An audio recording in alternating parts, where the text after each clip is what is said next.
အာနာပါနသတိကိုယူပါအစ္ဆတသဏ္ဍာန်ကတွန်းတဲ့သဘောလေးဗဟိတကတွန်းဝင်တဲ့သဘောလေးဘာကိုသိရမှာလဲတွန်းတယ်ကန်တယ်တွန်းတယ်ကန်တယ်ဒီစိတ်ကလေးပဲသိဒါလေးပဲသိပါတွန်းတာလေးကိုသိလိုက်ကန်တာလေးကိုသိလိုက်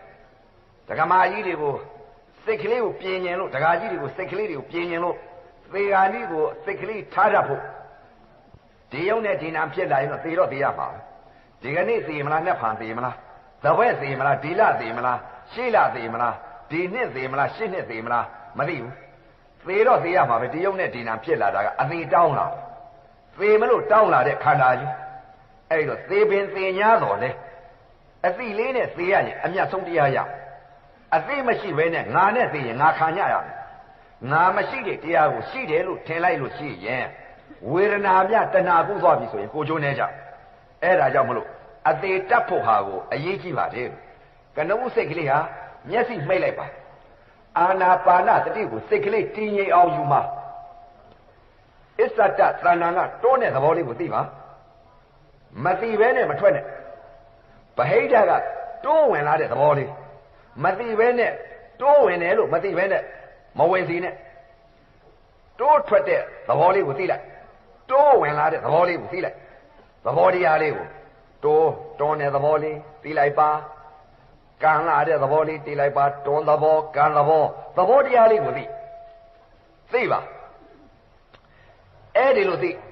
စိတ်ကလေးငြိမ်းလာလိမ့်ဘာမှမစင်စားနဲ့အတိတ်ကိုလည်းမတွေးနဲ့မရောက်သေးသောအနာဂတ်စိတ်ကိုလည်းမမျှော်နဲ့ပြစ္ဆုတ်ပါတွန်းတယ်ကန်တယ်ပဲနှာသီးဝတကားကနေပြီးတော့တွန်းတယ်ကန်တယ်တွန်းတယ်ကန်တယ်ဒါလေးတစ်လုံးနဲ့သိတာများပဲသိနေဒါအာနာပါနတတိပဋိကံကိုယူတာပဋိကံယူနေတာစိတ်ကလေးငြိမ်အောင်တွန်းတာလေးသိလိုက်ပါကန်တာလေးသိလိုက်ပါတွန်းတဲ့သဘောလေးကန်တဲ့သဘောလေးဒါလေးပဲသိဘာမှမသိနဲ့တွေးတော်ခြင်းကြံစာခြင်းလည်းမလုပ်နဲ့နောက်သူသဘောတိုက်စုလာလိမ့်မယ်ဘုရားကဟောထားတယ်သတိပဋ္ဌာန်တရား၄ပါးကလွဲလို့နိဗ္ဗာန်ရောက်ကြောင်းတရားမရှိဘူးလေအဲ့တော့ဘယ်လိုသတိပဋ္ဌာန်တရား၄ပါးလဲကနဦးဟာတွန်းတယ်ကန်တယ်လို့သိနေတဲ့နံတရားဟာအဲ့ဒီလိုသိနေတာကာယသတိပဋ္ဌာန်ပဲနောက်ကြတော့ဒကာကြီးတွေဒကမာကြီးတွေခန္ဓာတွေက